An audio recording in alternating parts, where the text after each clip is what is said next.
Good morning all students. आज हम आप लोगों को इन्फेक्शन यानी संक्रमण में नेक्स्ट टॉपिक पढ़ा रहे हैं। हम आप लोग को पढ़ा रहे थे, पिछले क्लास में बताए हुए थे, यानी क्लासिफिकेशन ऑफ माइक्रो ऑर्गेनिज्म के क्लासिफिकेशन यानी वर्गीकरण के बारे में बता रहे थे, जिसमें हम आप लोग को 2 वर्गीकरण बता चुके हैं बैक्टीरिया बता चुके हैं और वायरस बता चुके हैं। अब थर्ड आया प्रोटोजोआ। प्रोटोजोआ क्या होता है? यह एक कोशिकीय जीव है।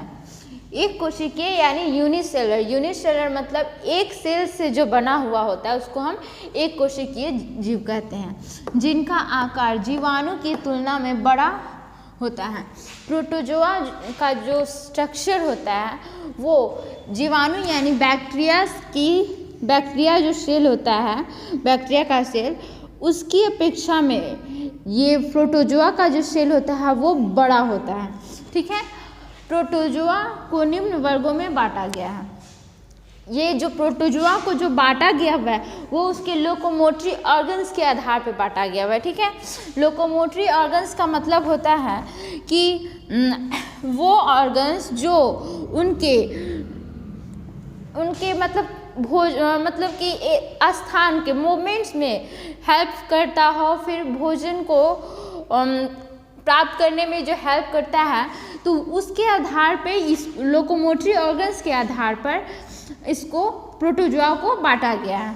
तो ये 4 प्रकार के होते हैं। फर्स्ट है राइजोपोडा। ठीक है, राइजोपोडा का एग्जाम्पल आ गया आपको एंट अमीबा हिस्टोलाइटिका। ठीक है, एंट अमीबा हिस्टोलाइटिका, ये एंट अमीबा हिस्टोलाइटिका है।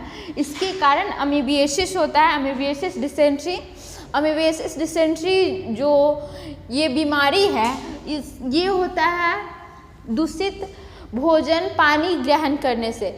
इसमें मतलब कि स्टूल जो होते हैं, स्टूल बहुत ही मतलब उसमें खून आ सकते हैं, ब्लड आ सकते हैं, फिर फीवर हो जाते हैं, अचानक बहुत ही थकावट फील होने लगता है, फिर मतलब वेट लॉस होना, भूख कम लगना, ये सब राइजोपोडा में होता है। ठीक है, ये राइजोपोडा के एग्जाम्पल यानी एंट अमीबा हिस्टोलाइटिका माइक्रोब्स हुए, उनके कारण ये बीमारी होती है, अमीबिएसिस डिसेंट्री।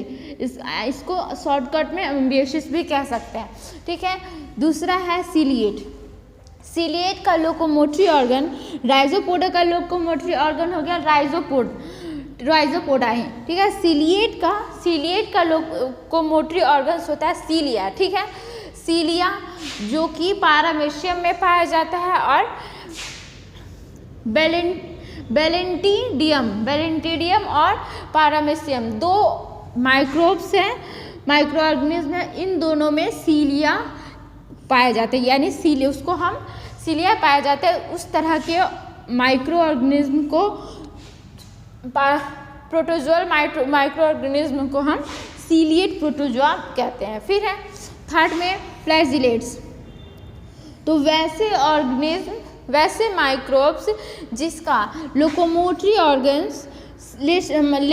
ऑर्गन फ्लैजिला होगा, फ्लैजिलेट्स का लोकोमोटरी ऑर्गन फ्लैजिला होता है। ठीक है, तो वैसे माइक्रोब्स जिसका लोकोमोटरी ऑर्गन फ्लैजिला हो उसको हम कहते हैं फ्लैजिलेट्स प्रोटोजोआ। ठीक है, तो उसका एग्जाम्पल हो गया लेशमानिया बहुत तरह का होता है, लेशमानिया डोनोवानी बहुत सारा होता है। तो इस लेशमानिया के कारण कालाजार हो जाता है, कालाजार फीवर होता है। ठीक है, तो ये लेशमानिया का लोकोमोटरी ऑर्गन्स होता है, वो होता है आपको फ्लैजिला। फिर एक और है जियार्डिया भी फ्लैजिलेट प्रोटोजोआ होता है। फिर फोर्थ में आया स्पोरोजोआ। ठीक है, स्पोरोजोआ ये भी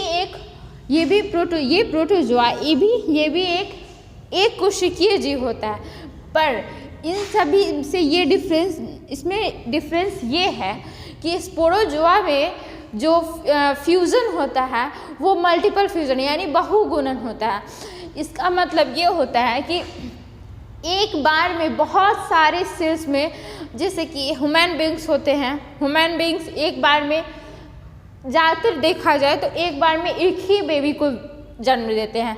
तो वैसे ही इस स्पोरोजोआ में वैसे प्रोटोजोआ को सम्मिलित किया जाता है जो एक बार में बहुत सारा अपने ही जैसा बहुत सारा सेल का निर्माण करता हो। बहुगुणन का मतलब यही होता है, जिसको हम इंग्लिश में मल्टीपल फिजन कहते हैं।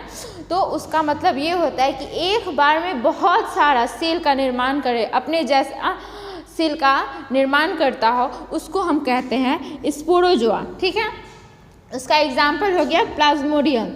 इसलिए प्लाज्मोडियम भी बहुत तरह का पढ़े हैं। एक होता है प्लाज्मोडियम, 4 तरह का होता है प्लाज्मोडियम मैलिडी होता है, ओवेल होता है, प्लाज्मोडियम ओवेल, प्लाज्मोडियम मैलिडी, फिर प्लाज्मोडियम वाइवेक्स और प्लाज्मोडियम फैल्सीपेरम। 4 तरह का प्लाज्मोडियम होता है, जिसमें सबसे ज़्यादा इसके कारण मलेरिया होता है। प्लाज्मोडियम के कारण ये मलेरिया उत्पन्न करता है। तो इसमें सबसे ज़्यादा घातक होता है फैल्सीपेरम यानी प्लाज्मोडियम फैल्सीपेरम, और दूसरा है प्लाज्मोडियम वाइवेक्स। ये 2 तरह का प्लाज्मोडियम हमको मलेरिया उत्पन्न करता है। ठीक है, फिर आया फंगस। फंगस को हम हिंदी में फंगस हुआ, जिसको हम फंजाई भी बोलते हैं, इसको हिंदी में हम कवक भी बोलते हैं। ठीक है, यह एक कोशिकीय जीव है। ठीक है, फंगस भी एक कोशिकीय जीव होता है।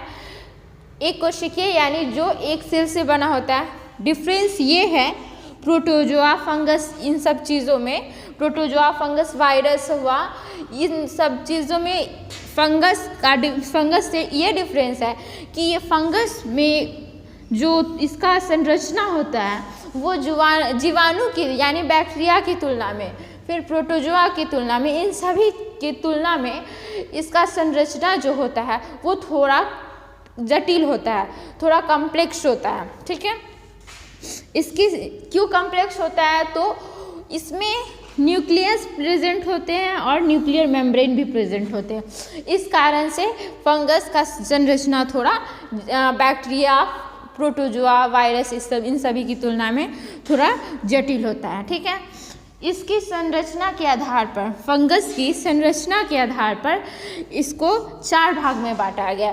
पहला है मोल्ड, दूसरा है ईस्ट, तीसरा है ईस्ट लाइक और एक चौथा है डायमॉर्फिक। ठीक है, ये आपको फंगस का 4 प्रकार हुआ। अब ये मोल्ड क्या होता है, ईस्ट क्या होता है, ईस्ट लाइक क्या होता है और डायमॉर्फिक क्या होता है, इसको हम आप लोग को नेक्स्ट क्लास में बताएंगे।